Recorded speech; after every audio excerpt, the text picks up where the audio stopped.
Hello, tubers. How are you today? Well, today I'm going to go over another passage of the Bible. This time it's going to be from the book of Acts, chapter 3, verses 1 through 11. And it is titled, Peter and John Heal a Man Crippled Since Birth. I'm going to play a video and then we'll come back to it and go over it. Here we go.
Alms?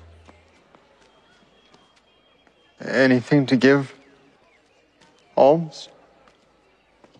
Look on us.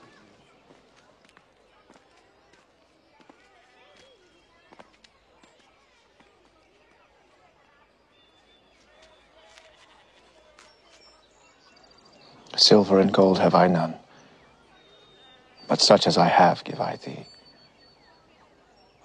In the name of Jesus Christ of Nazareth, rise up and walk.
Okay. So as you saw,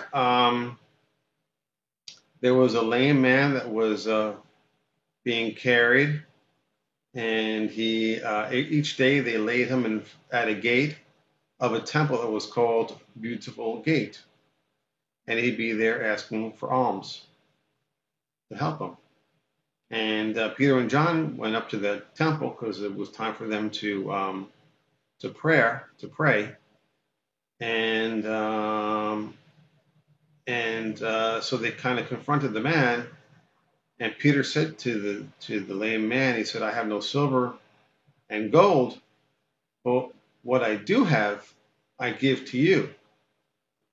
In the name of Jesus Christ of Nazareth, rise up and walk." So that's what happened. The man rose up and walked right after that. So even though Peter and John did not have any silver nor gold, what they did have was probably more than this lame man even anticipated. Because even if he did get silver or gold, it wouldn't necessarily have him walking. So, and I think to him, probably what he wanted more than the silver or the gold was to be able to walk, be independent. And so, but this particular passage to me is very symbolic, and it has to me a few different symbolisms. The first one is when you see the man, he's crippled, he can't walk, so they carry him in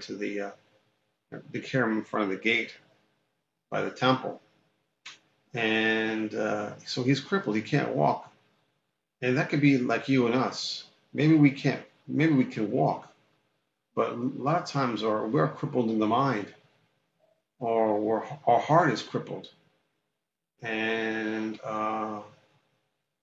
that also can be fixed through the name of Jesus Christ. We can uncripple our minds and our hearts. So even though we could walk, doesn't mean that we're not crippled. The other thing too was that after the lame man was able to walk, he was so happy, he was jumping up and down, and just so happy, joy filled him up. And so what did he do after he stopped running around and jumping up? He walked right into the temple, right behind Peter and John. That's powerful. And once we're uncrippled, maybe our heart or maybe our mind is crippled, then once we do that, we can walk into heaven.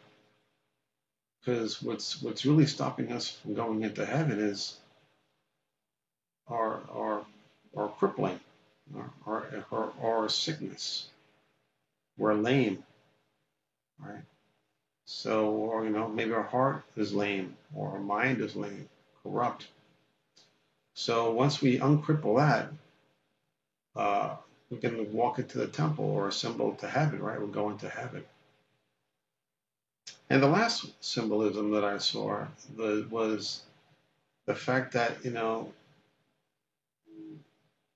us as Christians, we can easily believe that Jesus Christ was able to perform miracles because we believe that he is the Son of God. And if he's the Son of God, then he can perform miracles. Kind of one goes with the other.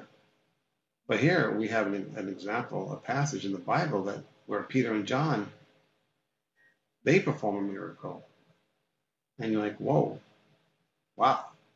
If Peter and John can perform a miracle, then I can do it.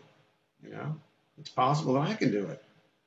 Because these guys are just, Peter was a fisherman.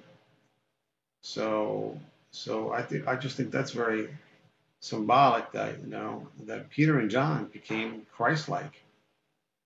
And if they can be Christ-like, then we could become Christ-like. So I just see that as so symbolic of how things kind of, the domino effect of a chain of reaction. Jesus performed miracles. Then you have Peter and John performing miracles. And when are we going to perform more miracles? Well, that's another discussion for another video. But I hope you enjoyed the video. Hope you learned a little bit like I do. And if you have any questions or comments, please leave them below. Please subscribe. And as always, God bless.